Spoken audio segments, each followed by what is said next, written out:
We are in a rich and a deep and a wonderful psalm. And today it takes even a more beautiful step. Let me ask you a question before we read. When life brings you into a dark place of soul, do you turn towards despair or towards design?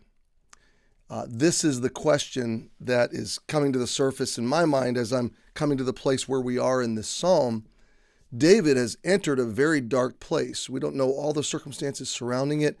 We can see in his wording that it's got multiple implications from multiple directions coming at him. But the essence of it is that he's coming to terms with the real futility of life, okay? So what does he do with that futility, that vanity?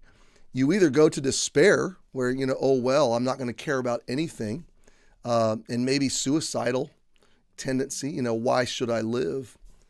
Or moping through every day, or, which is a downward spiral, or you take an upward trajectory towards design. In other words, it seems futile, it seems vain, it seems temporal and fragile and fluid and unpredictable, but I know there's a designer, and I know I belong to him. He's my redeemer. He's my faithful father and friend and savior. And so in his design, though it's temporary, it's not futile. Though it's short-lived, it's certainly not vain. Though the material world comes and goes and ebbs and flows, circumstantially, I'm going to face ups and downs. All of it has a design and a purpose. And so this drives us, if we let it, it will drive us upward to our Creator with new hope and restored vision. And we've all been here, we'll all be here. We'll all go through these dark tunnels or storms or darkness, seasons of soul that are just dark. They're unexplainably dark. Sometimes we can look at circumstances or decisions we've made or tragedies or loss, and we can explain our feeling of depression or despair. But sometimes it's unexplainable. Sometimes there are no direct lines to any causes. Sometimes it's weather. But David says in verses 1 and 2, I'm going to take heed to my ways. I'm not going to open my mouth. So on one hand, he wants to guard that he doesn't say the wrong thing and sin before the wicked. He doesn't want to tarnish the testimony of his God. So, but on the other hand, that's not a good answer. We've talked about this because he just decides to stuff and hold in all these emotions, which then in verse 3 become hot within him, he says. He's musing, and this is just boiling up. It's burning up like a simmering kettle within him. So the idea of just stuffing our emotions and our feelings generally doesn't go well. So then he says, while his sorrow was stirred, verse 3, his heart was hot, verse 4, the end of verse 3, then spake I with my tongue. So then he finally decides to speak, but he decides to speak to God, which we talked about yesterday is the practice, right? Lord, make me to know mine end and the measure of my days. What is it, or what it is, that I may know how frail I am? Behold, thou hast made my days as an handbreadth, tip of the finger to the tip of the thumb, and mine age is as nothing before thee. Verily, every man at his best state is altogether vanity. Selah. Selah is a pause. It's a wait. It's a resting. It's a listening. Okay? And so what David is saying is, God, not end my life, but help me to understand, make me to know, is give me the right perspective. I want to understand this brevity of life, this fluidity, this fragility. I want to understand this temporal nature and why it seems so futile, so vain. By human calculations, God, this all just seems vain. Every man at his best state is altogether vanity. If I'm healthy and wealthy and wise and everything's coming together for me, it's still vain. So God, I need your understanding. Do you see the brilliance of this? Because it's not vain, but it seems vain.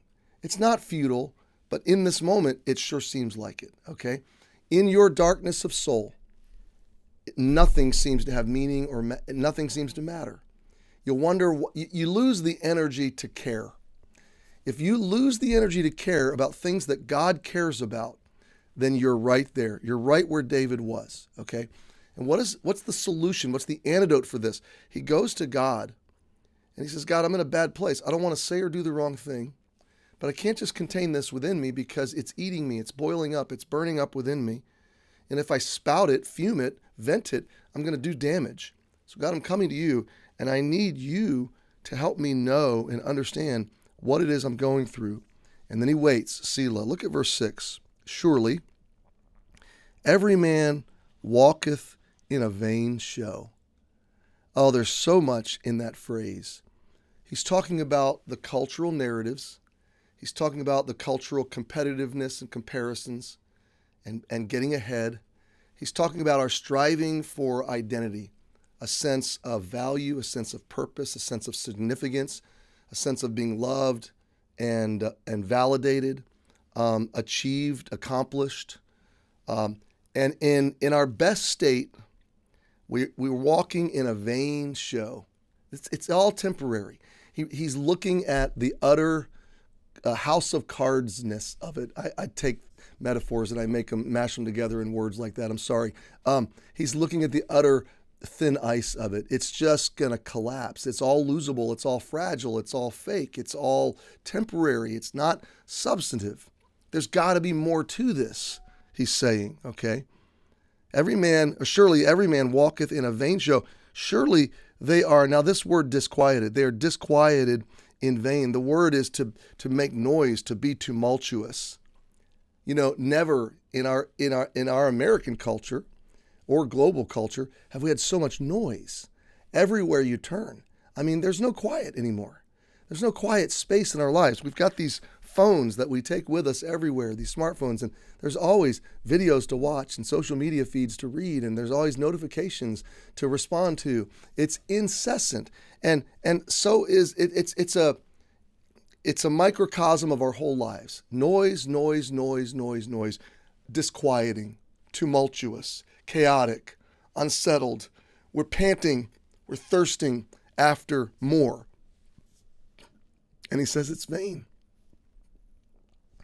The way we walk, the way we try to achieve our identities, the way we buy into culture's temporal lies, materialistic idolatry, it's all vain. It's a vain show. The noise is in vain. Look at the next phrase. He heapeth up riches, okay? Wealth, achievement, security, material, success, and knoweth not who shall gather them. We forget how temporary life is. We save and plan and try to barricade ourselves in and secure our futures, and it's all good, and it's all going to go to somebody else. We have no idea who's going to end up with these resources. We give our lives to lords that end up betraying us. They end up falling through. And he's reckoning with this. He's seeing this, and it's discouraging. He heapeth up riches and knoweth not who shall gather them. Look at verse 7. And now, Lord, what wait I for? The wait is to hope for or to look for. So David is asking a very deep question here.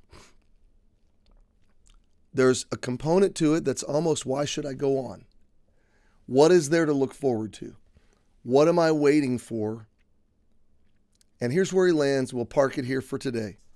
My hope is in thee.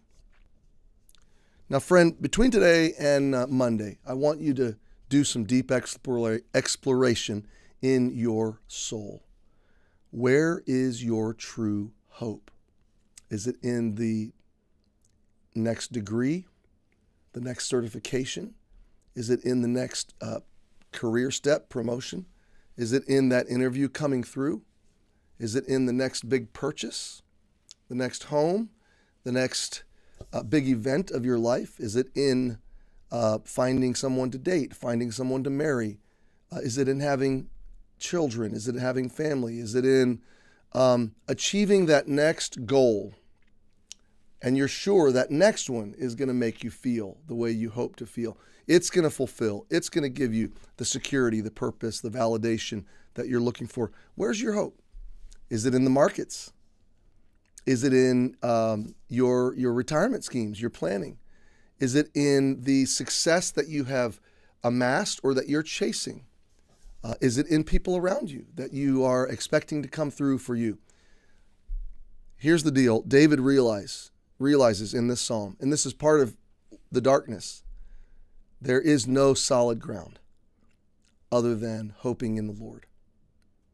Now it's a bad place at first to be, because the realization is a sinking, it sucks the life out of you, kind of a gut punch.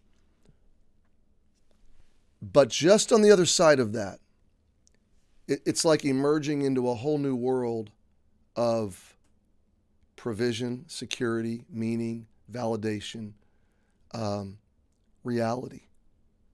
And it is a kind of hope and a kind of fullness that you were chasing everywhere else, but you could never quite get to. But when you release that, lose yourself, Jesus said, to me in the gospel, for my sake in the gospel, and you emerge into his care, suddenly you wonder why you ever looked the other way, and you never realized how wonderful he is. So David lands in a good place where we'll pick it up Monday. Now, Lord, what wait I for? My hope is in thee. The psalm stays dark, but aren't there some rays of light in it? Hey, happy Friday. Have a great weekend. See you Sunday. And if not, we'll be back Monday.